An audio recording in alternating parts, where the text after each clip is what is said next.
안녕하십니까? 인문학 강좌를 맡은 성균관대학교 최영갑입니다. 인문학이란 말 그대로 인간의 사상과 문화를 대상으로 하는 학문 영역입니다. 자연과학이 객관적으로 존재하는 자연 현상을 탐구하는 학문인데 비해 인문학이란 인간의 가치 탐구와 표현 활동을 대상으로 하고 있는 학문입니다. 이런 인문학에 대해서 세간에서는 흔히 인문학 열풍 또는 인문학의 위기 또는 인문학의 필요성에 대해서 말을 하고 있습니다. 그리고 그런 말의 핵심에는 반드시 동양의 정신이나 동양의 철학 그리고 유교라고 하는 고갱이가 뿌리 깊게 자리 잡고 있습니다. 동아시아 문화의 원형인 공자는 지금으로부터 약 2500여 년 전에 활동했던 분입니다.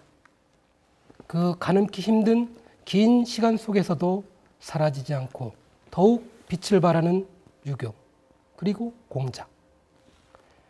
그 인문학을 우리는 오늘을 살아가는 힘과 지혜로 익히고자 합니다.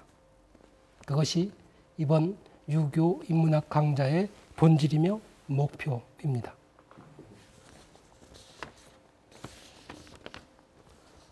논어 제일 첫머리인 하기편에는 하기 시습지면 불역여로와라는 말이 나옵니다.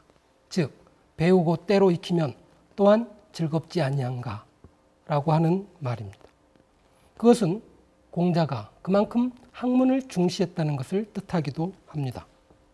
다른 부분에서는 대부분 겸손했던 공자가 학문에 대해서만큼은 그 누구에게도 양보하지 않는 호학정신을 가진 사람이었습니다. 논어 위정편에서는 15살에 학문에 뜻을 두었다라고 말하고 있고 또 공야장편에서는 10집이 사는 작은 마을에도 나처럼 충성스럽고 신의가 있는 사람이 반드시 있겠지만 나처럼 학문을 좋아하는 사람은 없을 것이다 라고 말하기도 했습니다. 15세에 학문에 뜻을 두었다니 요즘으로 말하면 겨우 중학교 2학년 나이에 불과한 일이니 결코 쉬운 일은 아니었을 겁니다. 주역을 읽을 때는 가죽끈이 3번이나 끊어질 정도로 읽었다는 위편 3절의 고사를 만들어내기도 했습니다. 이것은 바로 공자의 학문에 대한 열을 단적으로 보여주는 말일 것입니다. 그런데 공자가 말하는 학문은 단순하게 글을 읽거나 지식을 함양하는 것을 말하는 것은 아닙니다. 정확하게 말하면 인간으로서 마땅히 행해야 할 일을 실천하고 여유가 있으면 학문을 하라는 것이 바로 공자의 생각이었습니다. 이러한 이야기는 오늘날 우리가 말하는 지식 위주의 공부를 말하는 것은 아닙니다. 지식보다 더 중요한 것이 바로 인간의 도리를 다하는 것이고 그것을 몸소 실천하는 것이 진정한 학문이라는 것입니다. 공자는 오히려 지식이 많으면서 겸손하지 않거나 남을 배려하지 않는 사람이 더 문제라고 말씀했습니다. 논어에는 사실 많은 이야기가 담겨 있습니다. 그러나 그것들은 모두 실천이라고 하는 한 단어로 귀결됩니다. 송나라의 학자인 정자도 논어를 읽을 때에 논어를 모두 다 읽고 하나도 변하지 않는 그런 사람도 있고 논어를 다 읽고 난 뒤에 그 중에서 한두 가지만 깨닫고 즐거워하는 사람도 있고 또 논어를 읽고 전체적으로 기뻐하는 사람도 있고 또 어떤 사람은 손이 발이 절로 춤추는 것도 잊어버릴 정도로 기쁨에 찬 사람도 있다라고 말을 했습니다. 이것은 깨우침과 실천의 깊이에 차이가 있음을 말하는 것입니다. 실천이 없는 지식은 공허하고 실천이 없는 말은 쓸모없는 이야기에 불과합니다. 이런 실천의 바탕은 바로 도덕에 있고 교육이나 정치도 모두 도덕적 실천을 향해 나아가야 합니다. 모쪼록 이번 유교 인문학 강좌가 지식의 충족에 그치지 않고 더 깊은 사유와 실천의 세계로 나아가는 단단한 디딤돌이 되기를 바라며 이제 이 유교 인문학 강좌를 열겠습니다. 감사합니다.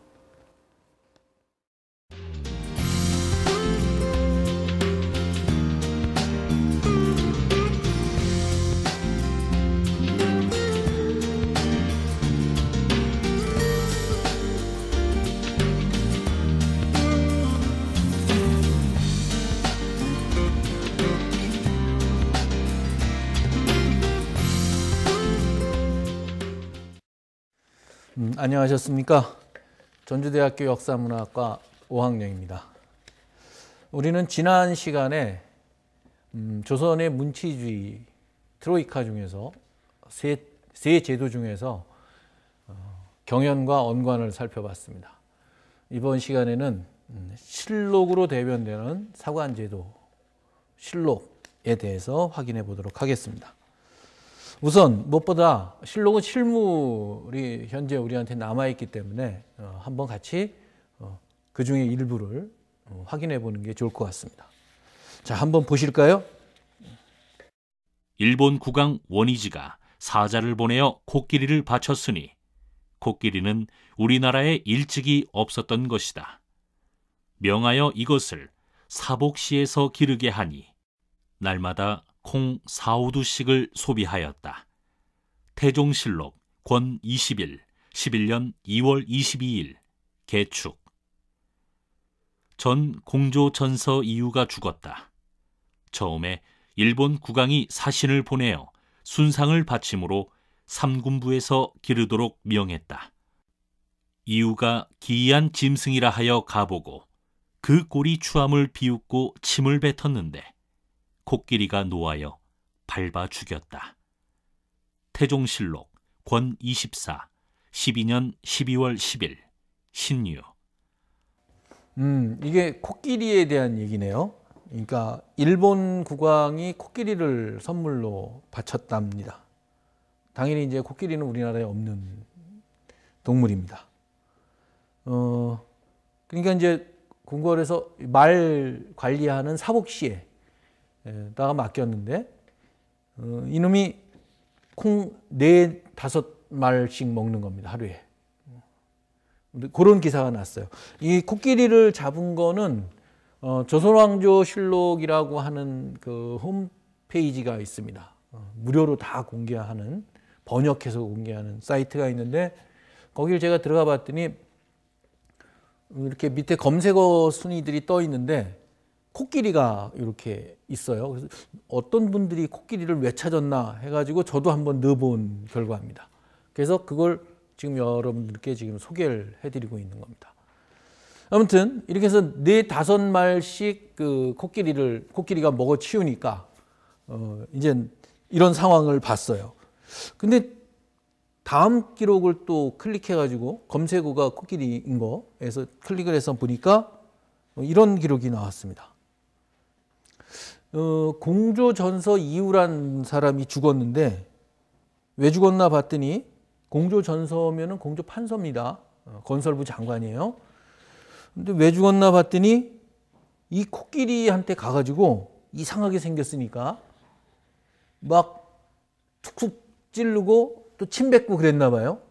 그랬더니 코끼리가 화가 나가지고서 밟아서 죽였답니다. 이게 이제 기록에 남아 있습니다. 그래서 이게 끝인가?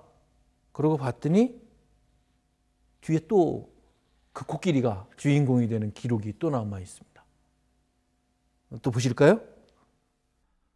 코끼리를 전라도의 해도에 두도록 명하였다. 병조판서 유정현이 진언하였다. 일본 나라에서 바친 바 길들인 코끼리는 이미 성상에 완호하는 물건도 아니요 또한 나라에 이익도 없습니다. 2사람을 다쳤는데 만약 법으로 논한다면 사람을 죽인 것은 죽이는 것으로 마땅합니다. 또 1년에 먹이는 꼴은 콩이 거의 수백 석에 이르니 청컨대 주공이 콧불소와 코끼리를 몰아낸 고사를 본받아 전라도의 해도에 두소서. 임금이 웃으면서 그대로 따랐다.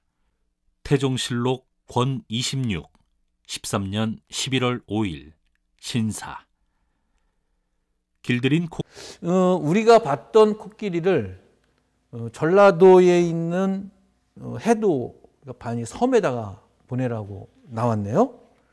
그러니까 사람도 아까 이유란 사람을 죽인 것도 있고 먹는 것도 워낙 많이 먹으니까 그 선물이니까 또 어떻게 할 수는 없어서 그 코끼리를 전라도에 있는 섬에다가 말하자면 우리로 귀양 보내는 거죠. 사람으로 치면 그렇게 나온 조치를 지금 우리가 확인했습니다.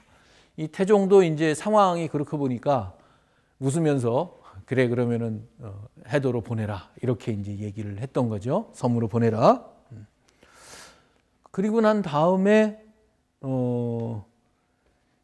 해가 바뀌어 가지고 또 코끼리에 대한 기록이 나옵니다. 그래서 확인해 봤더니 이렇습니다. 길들인 코끼리를 육지로 내보내라고 명하였다. 전라도 관찰사가 보고하기를 길들인 코끼리를 순천부 장도에 방목하는데 수초를 먹지 않아 날로 수척하여지고 사람을 보면 눈물을 흘립니다. 하니 임금이 듣고서 불쌍히 여겼던 까닭에 육지에 내보내어 처음과 같이 기르게 하였다. 태종실록 권 26 14년 5월 3일 을해. 우리가 아까 태종 13년에 전라도 섬으로 보낸 코끼리 자료를 봤습니다. 근데 그 코끼리가 그때 보냈던 코끼리가 1년이 지나고 났는데 자꾸 수척해지고 삐쩍삐쩍 마르고 사람만 보면 운다는 거죠. 그러니까 아이고 불쌍하다. 그 해가지고 전라도 감사가 보고를 했습니다. 그랬더니 이제 태종이 이거 애가 너무 불쌍하다. 그래가지고 다시 육지로 보내가지고서는 기르라고 하는 명령이 나왔습니다. 이 코끼리가 나중에 어떻게 되었는지는 저도 잘 모르겠어요. 그 다음에는 자료가 나오질 않습니다. 그런데 우리가 알 수 있는 거는 바로 이렇게 실록이라고 하는 것은 그때 있었던 어떤 특이한 일, 중요한 일 이런 것들을 쭉 모아가지고 일기처럼 기록해 놓는 자료다. 이런 것들은 알 수 있겠죠. 이 자세한 부분들은 이제 좀 앞으로 더 얘기를 하겠지만 이렇게 생각을 하시면 됩니다. 실록은 일기다. 나라에서 작성하는 일기다. 우리가 매일매일 쓸 때 일기 쓰듯이 실록도 동일한 구조로 적혀 있습니다. 실록이라고 하는 것을 잘 이해하기 위해서 우리는 조금 전에 봤던 코끼리 외에 다른 자료를 한번 볼 필요도 있습니다. 우선 제가 그 실록을 얘기할 때 자주 소개해 드리는 자료 중에 하나인데 마찬가지로 태종 4년에 있었던 사건에 관한 기록입니다. 한번 보실까요? 친히 활과 화살을 가지고 말을 달려 노루를 쏘다가 말이 거꾸로 짐으로 인하여 말에서 떨어졌으나 상하지는 않았다. 좌우를 돌아보며 말하기를 사관이 알게 하지 말라 하였다. 태종실록 권 7 4년 2월 8일 김효. 태종은 문무를 겸한 임금이었고 태조 이성계의 아들 중에서 과거를 급제한 유일한 임금이었습니다. 조선 초반에도 왕들이 이렇게 사냥을 나가고 하는 게 상당히 흔한 일이었습니다. 가지고 이제 말 타고 노루 사냥을 간 모양인데 달리다가 꼬꾸라져 가지고 넘어졌습니다. 당연히 이제 그 주변에서 우르르 몰려들었겠죠. 다치면 큰일 나니까. 근데 그 주위를 쳐다보면서 태종이 제일 먼저 했던 소리가 사관이 알지 못하게 하라는 말이었습니다. 그런데 그 사관이 알지 못하게 하라는 말마저도 사관이 듣고 사초에다 적어놨다가 지금 우리가 보고 있는 태종실록에다가 고스란히 기록을 해놨습니다. 이것이 실록이 가지고 있는 현장성이고 실록이 가지고 있는 빈틈없는 기록 정신이라고 얘기할 수 있습니다. 그 밑에 하나의 사료만 더 보고 얘기를 계속할까요? 이날에 이연로가 승정원에 이르러 일기를 보고서 장리란 두 글자를 고쳐 주기를 청하니 주서가 그 말에 따라서 중죄로 고쳤다. 문종실록 권 13 2년 5월 1일 계사. 이 실로 이 자료는 문종 2년, 문종은 재위 기간이 매우 짧았지 않습니까? 이때 이연로라는 사람이 승정원에서 승정원 일기입니다. 승정원 일기 중에서 장리, 다시 말하면 뇌물을 받아먹은 관리라는 표현을 중죄, 무거운 죄로 고쳐달라고 했다가 그 내용이, 그 사실이 문종실록에 기록된 경우입니다. 무슨 말인지 잘 감이 안 오시죠? 이게 무슨 말이냐면 이 장죄는 조선시대에 장죄임이 확인되면은 자손까지 관직에 나올 수가 없습니다. 그런데 중죄, 무거운 죄라고 하면 이게 중죄, 장죄인지 뇌물받은 죄인지 무슨 죄인지 애매하죠. 무거운 죄니까 그냥. 종종 이 중죄는 바른 말을 하다가 귀양을 가도 중죄라는 표현을 씁니다. 그러니까 사건 자체가 애매해지는 겁니다. 그러니까 그걸 고쳐달라고 얘기했다가 그 승정원 일기를 보고 얘기했다가 그게 사관한테 들켜가지고 이렇게 실록에 남았습니다. 그럼 그걸 사관이 어떻게 봤을까요? 바로 승정원 옆에, 승정원에는 왕한테 올라가는 모든 상소문이 승정원을 통과하게 돼 있습니다. 그러니까 승정원 일기는 상소가 거의 원문 그대로 실려 있죠. 그런데 사관도 올라가는 왕 비서실을 통과하는 모든 자료들을 사관도 봐야 하고 그걸 기록으로 남겨야 하기 때문에 사관 옆에, 승정원 옆에 곽방이라고 그래가지고 사관들이 머무는 방이 있습니다. 그래서 거기에서 볼 수가 있는 거죠. 그러니까 이연로가 와서 이렇게 내용을 애매하게 고쳐달라고 하는 얘기를 사관이 보고 그대로 적어놨던 겁니다. 아까 태종이 말에서 떨어졌던 사례와 마찬가지로 이 이연로에 대한 기록도 실록이 얼마나 엄정한 기록인가 하는 것을 이 사례를 통해서 알 수 있는 경우라고 할 수 있겠습니다.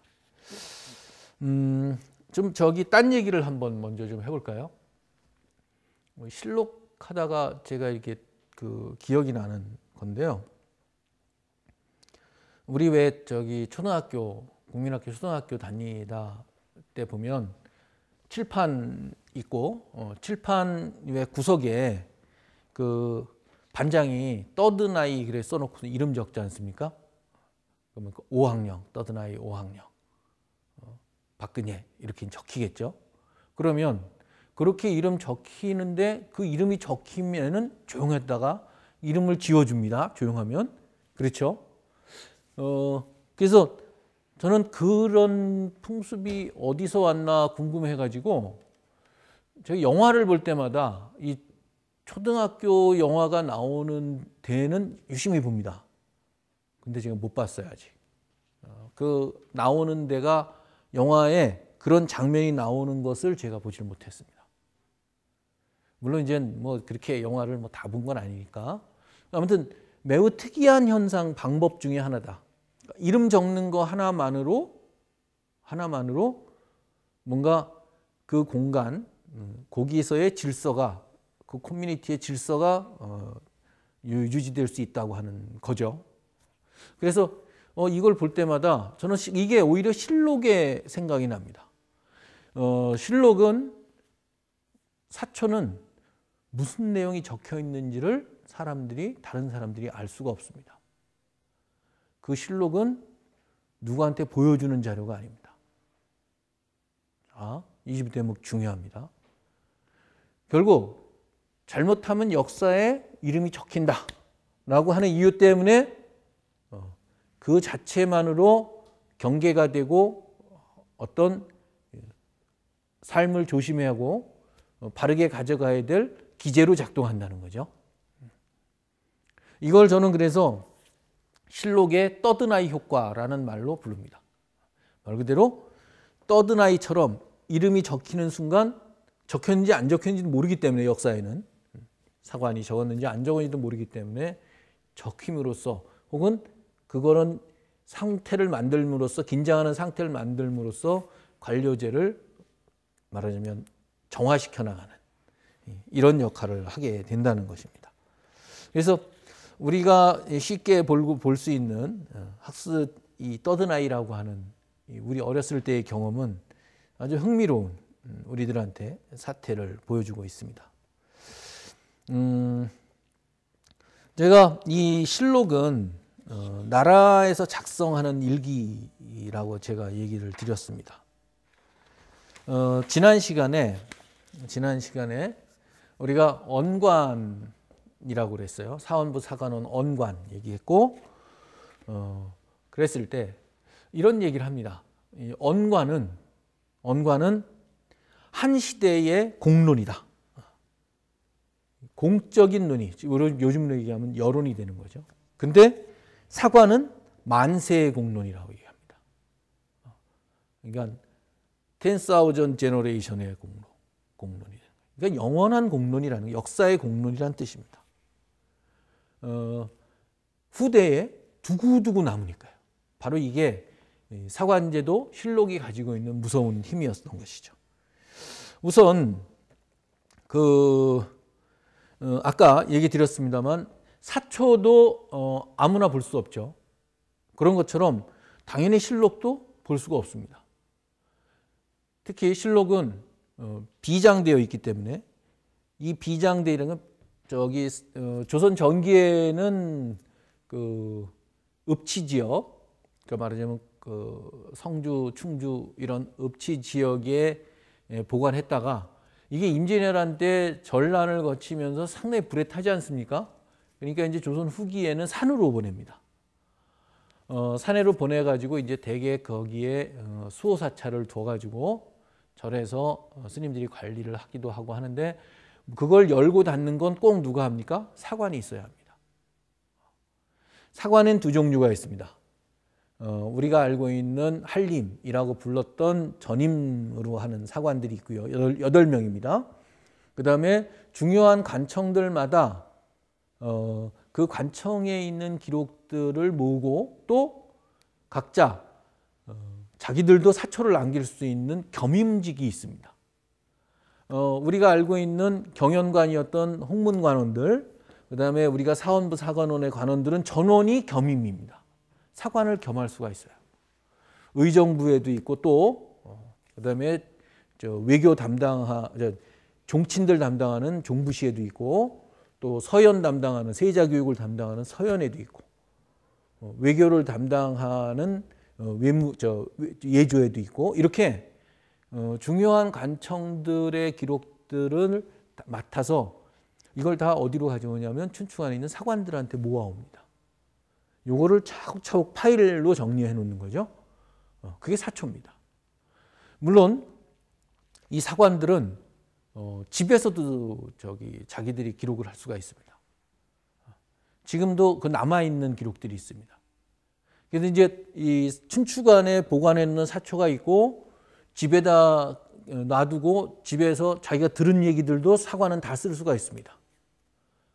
그래서 나중에 계속 이렇게 추기를 하는 거죠. 원래 있었던 사건에다가 그 다음에 더 덧붙여 가지고 쓸 수가 있습니다. 당연히 이것도 누구한테 보여주는 게 아닙니다. 그러면 그렇게 가지고 있던 사초를 실록 편찬할 때 납부하게 돼 있습니다. 내 가지고 실록 편찬한다면은 이따 이제 세초하는 거죠. 우리 왜 세초 아시잖아요. 그 물에 헹궈 가지고 재생해서 쓰는 겁니다. 그러니까 사초라고 하는 것을 만드는 그 단계부터 시작해서 실록을 편찬해 가지고 보관해 놓을 때까지 그 실록까지 산에다 보관한 실록까지 아무나 볼 수가 없습니다. 이것은 전임사관들만 보게 돼 있고 겸임사관이 가면 전임사관하고 꼭 같이 들어가서 열람을 하고 아무나 그렇게 못 뺏겨오죠. 국정에 사안이 있을 때만 뺏겨가지고 올 수 있습니다. 자, 이 정도로 일단은 하고 이 실록에 그러니까 실록은 철저하게 비장하게 되는데 사실은 잘 생각해 보면 그걸 누구나 알게 되면요 문제가 생깁니다. 뭐냐면 사실관계는 크게 문제가 없는데 사관이 거기다 평을 써놓은 게 있습니다. 누가 이랬다더라, 누가 이렇게 얘기한다더라, 여론이 이렇다더라. 예를 들어 아까 같은 경우에 이연로가 승정원을 고쳤다는데 여론이 이렇다더라 밑에 써놓으면 문제가 생깁니다. 그런데 여기에도 아주 흥미로운 일이 하나 있습니다. 뭐냐면 사실에 대한 기록이 있고 밑에 사관이 써놓는 자기가 들은 얘기나 이런 걸 사론, 사평 이렇게 얘기를 하는데요. 이 실록은 만들어지기 시작한 게 중국 당태종 때부터입니다. 그러니까 당태종 때면 우리 기억할 때 왜 고구려 쳐들어왔다가 이렇게 패하고 돌아간 정도로만 황제 정도로만 기억을 하고 있는데 실제로 중국의 당태종은 중국 역사상 가장 뛰어난 황제로 꼽히고 있습니다.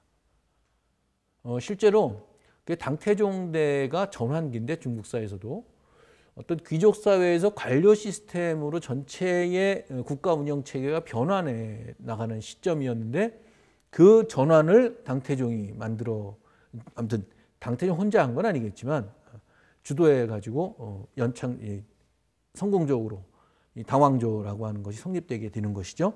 그런데 바로 그때 실록을 편찬합니다. 왜 그럼 그때 전에 안 나왔던 실록이 나왔을까? 매일 그 특별한 관청을 두고 예전에도 실록이란 말은 있었지만 상설 관청을 들고 상설 관원들을 두고 우리가 알고 있는 실록처럼 사초 만들어 가지고 쪽쪽쪽쪽 놔뒀다 파일링 했다가 편찬해 가지고 놔두는 이런 방식이 없었어요. 처음 생긴 거거든요. 이거는 제가 판단할 때는 관료제 발달하고 상관이 있습니다. 관료제는 기본적으로 문서를 가지고 움직이는 거거든요. 그러니까 문서가 많이 생기는 겁니다. 한 사람이 쭉 귀족처럼 자귀를 받은 귀족처럼 그러면 한 자리에 있으면 문서가 생길 이유가 없습니다. 근데 관료제의 특징은 뭐죠? 임기에 따라서 변하고 바뀝니다. 그러니까 그 일의 업무의 연속성은 뭘로 생깁니까? 항상 문서로 생겨나게 되어 있습니다. 그러니까 문서가 많이 생기면 관료제가 발달하면 문서가 많이 생기게 되어 있습니다. 이게 근대 19세기, 20세기의 서유럽사를 보면 아주 쉽게 알 수가 있습니다. 그 이전에 문서가 그렇게 많지 않습니다. 그런데 서유럽은 근대 국가가 언제부터 생겨요? 19세기에 되면서 네이션 스테이트가 생기지 않습니까? 그러면서 아카이브, 조선시대로 얘기하면 춘추관이 발달하게 되는 것이죠. 그러니까 어떤 그 사회에 이런 것들은 역사적 발전 과정 속에서 나타나는 양상들 중에 하나입니다. 근데 그 얘기를 하려던 게 아니고 실록이 중국에 생기고 우리는 아마 제 조사에 의하면 통일신라 시대 말부터도 있었던 것 같아요. 그런데 조선실록이 중국의 실록과 큰 차이가 나는 게 하나 있습니다. 바로 그게 뭐냐면 조선에 우리가 지금 남아있는 명나라 실록, 청나라 실록이 있는데 조선실록과의 큰 차이는 조선실록에는 사론이 있습니다. 다시 말해서 있는 문서들만 갖다 옮겨놓은 게 아니고 사관들이 자신들의 안목으로 그때 당시 있었던 일들을 아까 가장사초에 집에 보관했던 사초에 추기해서 적는 것처럼 자기가 본 일들 그리고 자기가 판단한 일들을 사료에다가 실록에다 사초에다 적어서 실록에 실을 수 있었습니다. 이게 본격적으로 진행됐던 것이 성종 때부터입니다. 성종 때면 우리 뭘 생각하죠? 그렇습니다. 이 살림 정치가 시작됐던 바로 그때부터 시작해서 사람들이 실록에 사론을 남기게 됩니다. 말하자면 나라를 끌어나가는 주체들이 자신들이 주도적으로 세상을 판단하고 평가할 수 있는 역량들을 갖춰나가기 시작했다는 징후로도 볼 수 있지 않을까 생각을 합니다. 이런 점들은 사실은 이 육아의 매우 흥미로운 측면들 중에 하나입니다. 제가 종종 그 역사, 동아시아에서의 역사, 아까 이제 만세의 공론이라고 하는 말도 썼는데, 동아시아에서 역사를 두고 제가 역사에 종교성이 있다 이런 표현을 씁니다. 이게 무슨 말이냐면 다름이 아니고 보통 그렇죠. 그 성경에는 뭐라고 하냐면은 네가 살아있는 다음에 평가할 게 누가 있다? 주님의 손에 있다 이렇게 얘기를 합니다. 그리고 불교에서는 상거에 따라서 지옥으로 가든 천당 지옥이라는 말은 불교에서 나온 말 아닙니까? 그런데 뭐 축생으로 가기도 하고 이럽니다. 근데 육아는 어때요? 그거는 모르겠다. 그렇게 생각하지 않습니다. 죽은 다음에 평가하는 건 누굽니까? 자기랑 살아있었던 사람들입니다. 그 사람들의 머릿속의 기억, 자기가 한 일에 대한 기록, 이런 것들이 자기를 평가하는 것이죠. 바로 그걸 우리는 역사라고 부릅니다. 사라고 부르죠. 그러면 제가 왜 종교성이라고 얘기했냐면, 종교성이라고 한 딴 게 아니고 신을 믿느냐 안 믿냐 이런 문제가 아니고, 제가 얘기하는 종교성은 인간은 시간적으로 공간적으로 유한한 존재입니다. 그런데 그럼에도 불구하고 항상 내가 죽은 다음에를 생각해요. 시간적으로 유한한 존재가 시간적으로 그 유한성을 넘어서 생각을 하고, 공간적으로 이 제한되어 있는 이 몸뚱아리에 있는 존재가 이 몸뚱아리를 넘어선 다른 사람들의 마음까지 헤아리고, 저 훨씬 멀리 있는 사람들하고 요즘에 폰을 가지고 연락도 하고 이럽니다. 다시 말하면 인간은 끊임없이 이 작은 유한성으로부터 그 무한성, 영역들을 생각해 나가는 존재. 바로 종교는 그런 데서 생겨나는, 이 유한성을 넘어서는 문제부터 생겨나는 것이죠. 그런 점에서 볼 때 종교성이라고 하는 것을 유한성과 무한성의 문제로 놓고 생각할 때 우리는 바로 이러한 유한성, 유한한 인간이 길게 후대, 긴 역사 속에서 자기를 확인하고 남겨놓는 방식, 즉 역사를 보는 눈에 바로 이러한 종교성이 스며 있다라고 저는 해석을 하는 겁니다.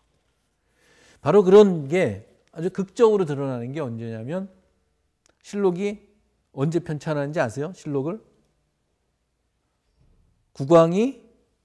전임 국왕이 승하여 세상을 뜨면 졸곡기간, 상례를 마치고, 사실은 완전히 3년상이 끝난 건 아니지만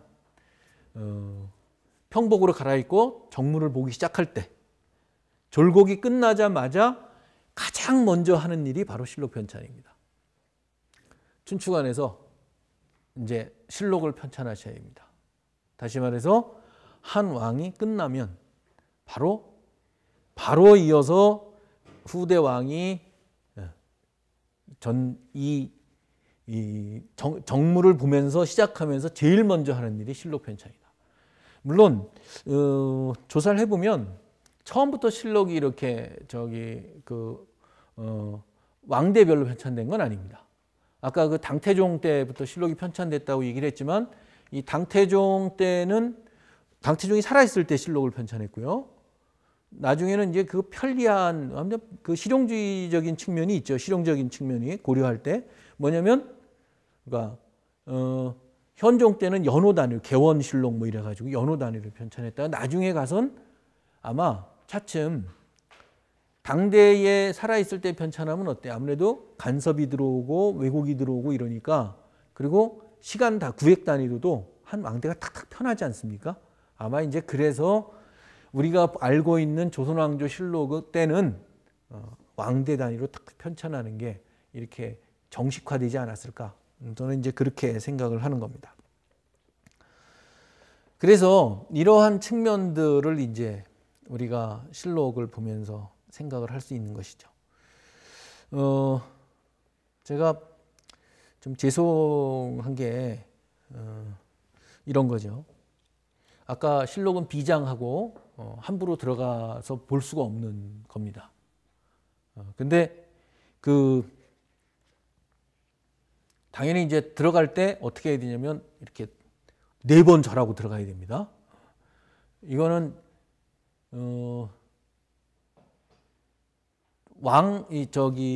실록은 그냥 갖다가 이렇게 보관하는 게 아니고 표현 자체가 봉안한다 이렇게 표현합니다. 받들 봉자 편안할 난자. 종묘의 신주를 봉안하는 거하고 똑같은 취급을 받습니다. 그러니까 실록은 당연히 실록 있는 사고의 문을 열고 닫을 때도 종묘를 열고 닫는 것처럼 똑같은 예식을 하는 것이죠.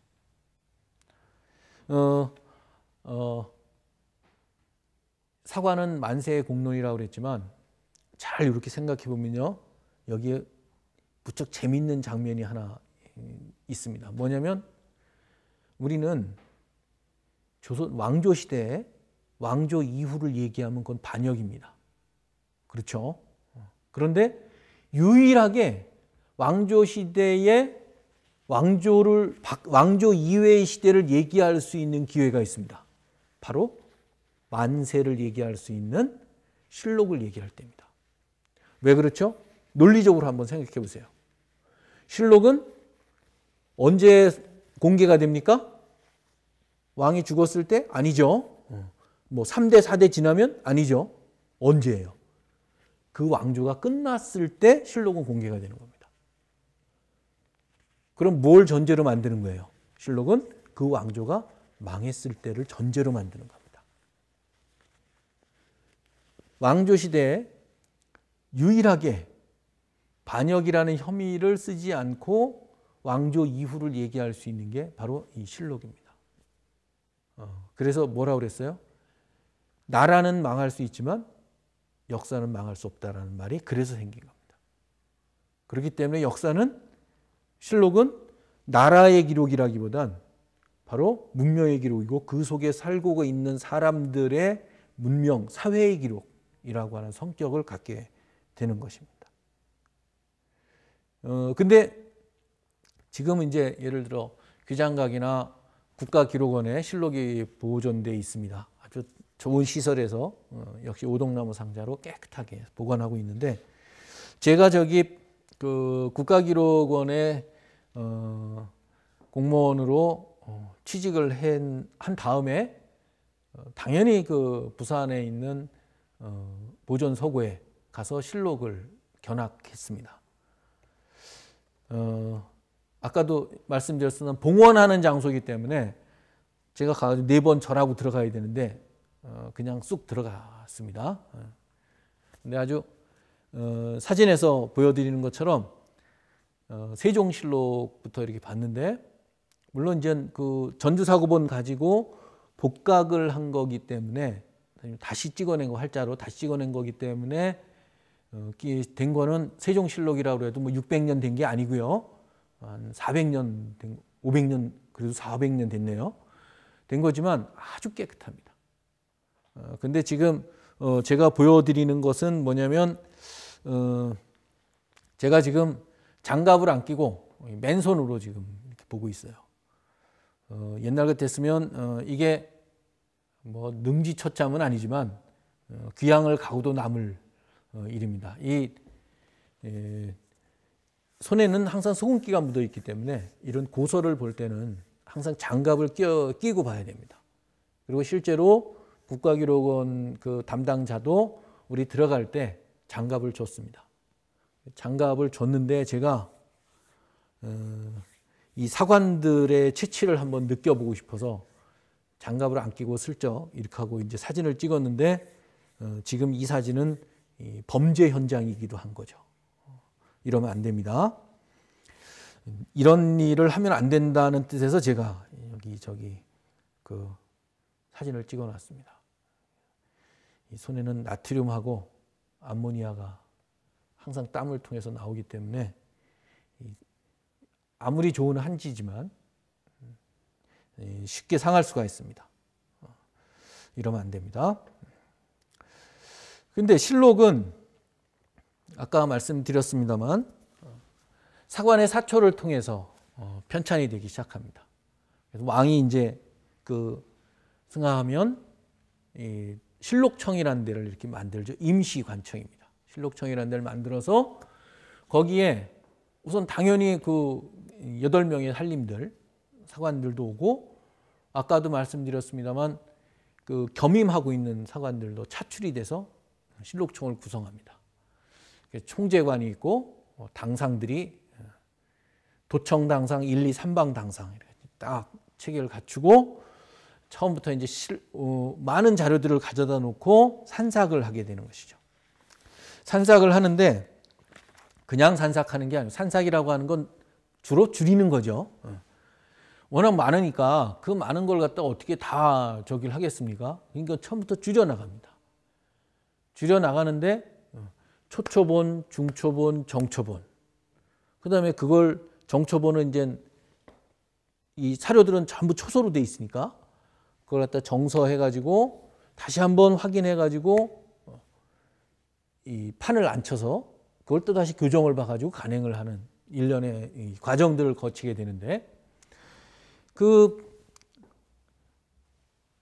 힘든 게 오래됐으니까 먼지 구덩이에 사초들도 있을 거 아니겠습니까? 그게 이제 고달픈 일이에요. 묘짐이나 이런 데 가보면 꼭 그 관직을 역임했다는 조선시대에 꼭 쓰는 게 있습니다. 그 대표적인 게 자기 본래 관직도 쓰지만 경연관을 역임했는지, 그 다음에 사관을 역임했는지, 언관을 역임했는지, 이런 것들은 꼭 쓰죠. 왜 그렇습니까? 이게 굉장히 당시에 영예로운 자리이기 때문에 그렇습니다. 영예롭지만 실록 편찬할 때는 어떻습니까? 먼지구덩이에 말하자면 문서 더미 속에서 고생을 좀 해야 됩니다. 아시는지 모르겠습니다만 종이가 오래되면요 거기에 벌레 생깁니다. 저희들도 그 오래된 문서들 이렇게 만지고 그러다가 벌레들한테 이렇게 이 피부 상하고 그런 경험들이 꽤 많이 있습니다. 그런데 당시에도 그랬습니다. 그러면서 동시에 또 원래 본직도 있어요. 그러면 어떻게 돼요? 자꾸 갈리고 이러면서 이 겸임사관들은 이 실록 편찬하는데 매우 애로를 먹습니다. 그럼에도 불구하고 산삭을 해나갑니다. 산삭을 해나가는데, 산삭을 그냥 하는 게 아니죠. 원칙이 있습니다. 그래서 그 산삭의 원칙을 정해 준 것이 14조목의 시정기 찬수 법례라는 것입니다. 그걸 한번 살펴보도록 하겠습니다. 시정기 편찬 법례 1. 사관의 시정기, 주서의 일기, 서울과 지방의 겸춘추의 기록 외에 비변사 장계축, 의금부 추안 및 형조에 참고할 만한 중요하고 핵심적인 문서, 사변과 추국에 대한 주서 일기도 마찬가지로 가져와서 검토하여 갖추어 적는다. 2. 모든 조칙 및 우리나라의 유관 교서는 찾아내어 기록한다. 3. 이름 있는 신하는 졸기를 작성하는데 빠진 대목이나 소략한 데가 있으면 당시의 공론이나 혹은 문집의 비문과 지문을 참고하여 상세히 보충하여 기록한다. 4. 매일매일의 날짜는 갑자만 기록한다. 5. 모든 재변의 경우 관상감 초록을 하나하나 첨가하여 적고 지방의 바람, 비, 지진 등 각각의 사항은 그 당시 보고한 문서를 반드시 살펴보고 갖추어 기록한다. 6. 대간의 논계는 첫 번째 논계의 경우 중요하고 핵심적인 내용은 모두 적고 잇따라 올린 논계의 경우는 단지 연계라고만 적고 혹시 중요한 내용이 첨가되어 있으면 뽑아낸다. 7. 대간의 논계는 단지 사헌부, 사관원이라고만 적고 와서 보고한 사람의 성명은 적지 않는다. 다만 첫 번째 논계했을 때는 성명을 모두 적는다. 중대한 시비가 걸린 사안의 경우는 다른 의견을 꺼낸 경우도 적지 않으면 안 된다. 어사의 성명 및 관리를 쫓아낸 일, 폐단을 변통한 일 등도 상세히 기록한다. 8. 상소 중에서 중요하고 핵심적인 내용은 상세히 갖추어 싣고 그 사이에 불필요한 글자는 해당 구절을 빼더라도 무방하다. 이에 따라 사직하는 상소나 차자의 경우는 반드시 모두 적을 필요는 없지만 혹시 거취나 시비 같은 당시 정치에 관련된 사안은 역시 기록하지 않으면 안 된다. 9. 모든 관직 임명의 경우 중요하지 않고 잡다한 관직이나 산직 외에는 이조와 병조의 문서를 다시 살펴보아 상세히 기록한다. 10. 각 연도의 과거에 합격한 인원은 아무개 등 몇 사람이라고 적는다. 11. 군병의 숫자, 서울과 지방의 법제, 호구 숫자에 대해서는 각 해당 문서를 상소하여 상세히 기록한다. 12. 도움이 되지 않는 번잡하고 쓸데없는 문자는 참작하여 다듬어서 간결하고 압축적인 문장이 되도록 힘쓴다. 13. 조정의 기륭 등 여러 의뢰 중에서 나라의 헌장에 관계되어 후세 사람들에게 남겨 보여줄 만한 것은 문장이 비록 번거롭고 잡다해도 갖추어 기재하지 않으면 안 된다. 14. 서울과 지방의 관리 출처이나 공적 또는 사적 시비는 반드시 그 대략을 뽑아 기록한다. 바로 이런 14조목의 시정기 찬수 법례를 기초로 말하면 산삭, 뺄 걸 빼고 정리하는 과정이 시작되고 마무리가 됩니다. 이제 처음에 보시다시피 첫 번째가 사초 같은 것이 들어가 있었죠. 사관이 작성한 사초 같은 것들이었고, 아까 그 승종원일기, 바로 승종원일기도 실록 편찬이 시작되면 승종원에 있는 승종원일기를 실록청으로 가져옵니다. 상소문 원본이 그대로 실려 있으니까 원문이 바로 그런 것들을, 그다음에 중요한 기상 상태에 관한 중요한 기록들은 관상감에서 가져오고, 그렇죠? 언관들 중요하다고 그랬죠? 그럼 대관들 기록들, 그들이 누굴 비판하거나 한 내용들은 마찬가지로 거기서 가져오게 되어 있습니다. 관직 임명한 거, 과거 누가 붙었나, 이런 기록들도 마찬가지죠. 바로 이러한 14개 조항의 시정기 찬수 법례를 기초로 해서 실록이 만들어지는데요. 그 실록을 편찬하고 나면 그냥 휙 마는 게 아니고 그 일련의 과정 전체를 다 기록으로 남깁니다. 다시 말하면 우리 요즘에 쓰는 말로 하면 백서가 됩니다. 그거를 실록청 의궤라는 표현을 씁니다. 의궤라고 하는 건 말 그대로 어떤 행사가 진행된 과정, 절차, 그 흔적들이죠. 이런 것들을 남기게 되는 것이죠.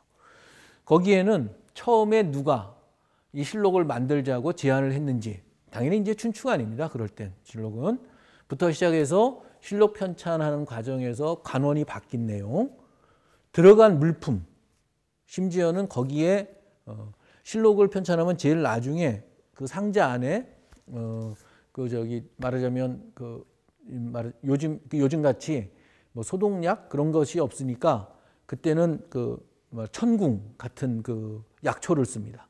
약초가 얼마가 들어갔는지, 그 실록을 만드는데 들어간, 심지어는 실록청은 임시기관이니까 원래 거기에 사무직기 같은 게 없습니다. 그러면 다른 데서 사무직기 같은 걸 가져오겠죠? 그럼 가져온 숫자가 의자가 몇 개, 책상이 몇 개, 붓이 몇 개 다 적습니다. 그리고 소모품도 있고 돌려줘야 될 것도 있고 그 구분하고, 그거 쓰면서 못은 얼마나 썼는지 전체를 다 정리하게 되어 있습니다. 철저한 방식으로. 그래서 그게 실록청 의궤가 지금 다행스럽게도 15종이 조선 후기 게 남아 있습니다. 조선 전기 거는 불에 타가지고 지금 없고요. 조선 후기 게가 쭉 남아 있습니다. 지금 여기 보여드리는 장면 하나도 바로 실록청 의궤이죠. 그리고 그걸 하는 과정 속에서 예를 들어서 그 각수가 온다든지 이런 다른 관청에서 파견된 말하자면 이 기술자들에 대한 월급도 줘야 될 거 아닙니까? 그럼 월급을 저 달라고 하는 문서를 또 해당 호조나 혹은 뭐 저기 군기시나 이런 데로 보내야 되니까 그런 관청으로 보내는 문서들도 여기에 오롯이 다 실려 있습니다. 실록청 의궤라고 하는 것이죠. 그래서 우리는 이런 장면들을 통해서 실록 편찬의 전모를 처음부터 끝까지 전부 볼 수가 있습니다. 여기에 보여드리는 게 이제 그 영조실록 편찬, 영조실록 찬수청 의궤를 중심으로 해가지고 제가 여기 표를 만들어 가지고 그 흐름에 따라서 쭉 보여드리고 있는데 산절청, 찬수청 이때 이름이 바뀝니다. 그 하는 일에 따라서. 근데 보통 이제 실록청 전체를 놓고 이제 우리가 얘기할 때 그러니까 처음에 막 먼지 더미에 있는 거를 통해서 이제 초고를 만들고 그다음에 중초, 그다음에 정초 이렇게 간행한다고 그랬지 않습니까? 그런데 그러니까 간행본만 남겨놓고 나머지 것들은 어떻게 하죠? 저 세검정 차이람에 가져가가지고 세초를 합니다. 그래가지고 거기서 나중에 씻어서 비밀도 보완하고 비밀도 지키고 그리고 또 한편으로 재활용하는 거죠. 재활용도 하려고 그 호조로 보내기도 하고 그 옆이 바로 조지서가 있습니다. 구기동 넘어가는데 거기 조지서에 가가지고 아마 종이를 만들었을 것 같습니다. 그런데 그렇기 때문에 간행본 말고는 실록은 그 앞에 프로세스를 보여주는 것은 하나도 남아있지 않습니다. 근데 유일하게 남아있는 게 있습니다. 바로 광해군 일기 중초본하고 정초본이 남아있습니다. 왜 남아있을까요? 매우 흥미로운 징표 중에 하나입니다. 뭐냐면 인조가 당연히 반정을 한 다음에 광해군 일기를 편찬하게 됩니다. 광해군 일기는 일기라는 이름을 붙이는 것은 연산군 일기처럼 폐위된 임금이기 때문에 그렇습니다. 근데 체제는 실록하고 동일합니다. 근데 편찬을 하려다 보니까 하는 과정에 재정이 없습니다. 종이 들어가고 관원 동원하고 물자 동원해야 되는데 실록 편찬할 재원, 예산이 빠지질 않습니다. 광해군대에 궁궐 짓고 어마어마한 양으로 그 백성들한테 세금을 거두고 공물을 거두고 이러는 과정 속에서 말하자면 국가 재정이 깡통만 남는 거죠. 백성들의 삶은 유리 형제 처자가 이산하는 흩어지는 상황이 벌어졌고 뭐 그런 상태에서 이제 마치 IMF 상황에서 나라 상황하고 동일합니다. 그러다 보니까 광해군 인조 반정 이후에 실록 편찬할 돈이 없어가지고 재정이 없어서 결국엔 실록을 편찬하지 못한 상태로 초고본을 남겨놨습니다. 덕분에 우리는 지금 실록이 어떻게 편찬되어 왔는지에 대한 흔적을 초고본, 초초, 중초 본을 통해서 확인할 수가 있습니다. 매우 흥미로운 일이죠. 그런 면에서 광해군은 정치는 망치고 나라는 망쳤지만 저처럼 실록 연구하는 사람한테는 고마운 일도 한 사람이라고 생각할 수 있겠습니다. 그런데 조선 후기에는 실록이 두 종류의 실록이 남아있는 경우가 4번 있습니다. 선조실록, 선조수정실록, 현종실록, 현종개수실록. 그 다음에 경종실록, 경종수정실록. 그 앞에 숙종실록, 숙종실록, 보궐정호. 왜 이런 일이 생겼냐면 조선 후기에 살인들 세력이 분당이 되면서 경우에 따라서는 실록을 편찬한 다음에 그 실록이 왜곡됐다 해가지고 다시 편찬하는 경우가 생겼기 때문에 그렇습니다. 그래서 4번이 있는데 그럼에도 불구하고 사실 자체에 대해서는 실록은 매우 믿을만 합니다. 주로 다시 편찬할 때 방색이 다른 사람들이 다시 편찬할 때는 사론을 중심으로 크리틱을 합니다. 무슨 말씀인지 아시겠죠? 실록에는 사실 부분과 사론 부분이 있는데 사론 부분을 중심으로 크리틱을 합니다. 그런데 제일 먼저 있었던 게 광해군 때 편찬된 이첨이 대제하게 돼서 편찬된 선조실록이 왜곡이 많다 그래가지고 반정 이후에 서인 남인들을 중심으로 해가지고 선조수정실록을 편찬합니다. 주로 택당 이식이라는 분이 주도를 했었는데 선조수정실록을 편찬해요. 그런데 저는 두 실록을 비교를 해봤는데 선조수정실록엔 경연관계 기사나 의병기사, 이순신 장군 기록관계 등이 상대적으로 많이 보완이 됐고 당연히 사론이 많이 차이가 납니다. 그런데 그 세세한 내용에 앞서서 흥미로운 제가 관찰을 해봤는데요. 뭐냐면 여러분들 같으면 그렇게 앞에 실록이 왜곡이 많고 무사, 거짓 역사다라고 한다면 새로운 실록을 편찬하고 난 다음에 앞에 실록을 어떻게 하겠습니까? 아마 없애버릴 겁니다. 그런데 선조수정실록 편찬을 맡았던 사람들의 생각은 달랐습니다.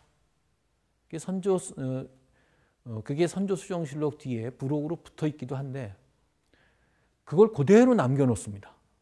앞에 실록도 남겨놓고 뒤에 고친 실록도 남겨놓고 그 이유가 이렇습니다. 앞에 실록이 잘못돼 가지고 실록을 편찬했지만 새로 편찬했지만 이 궁극적인 판단은 후세 사람들이 할 일이지 내가 할 일이 아니다. 우리가 할 일이 아니다. 그래서 2개를 남겨놓고 뒷사람들이 판단하게 만듭니다. 제가 다른 것보다도 실록이 가지고 있는 우수한 기록의 성격, 500년 역사를 일기처럼 남겨놓은 사례는 전 세계 역사에 없습니다. 그것도 자랑스러운 일이지만 무엇보다 실록을 다시 만들면서도 그 판단을 자신들이 하지 않고 후대 사람들한테 판단하게끔 남겨놓는 태도, 오히려 이것이야말로 실록을 편찬하면서 하는 사람들이 가졌던 진면모를 확인할 수 있는 더 구체적인 사례가 아닌가 이런 생각을 제가 하게 됩니다. 실록은 한 학기를 강의를 해도 모자라는 과목입니다. 근데 짧은 시간에 간단하게만 지금 소개를 드렸습니다만 지금 누구나 접할 수 있게 인터넷 사이트가 공개되어 있으니까 아마 조상님을 찾는 일도 좋고 궁금한 사건을 찾는 일도 좋고 누구나 다 들어가서 볼 수 있으니까 확인해 보시면 역사 공부에도 큰 도움이 될 것이라고 생각합니다. 오늘 강의 여기서 마치겠습니다. 고맙습니다.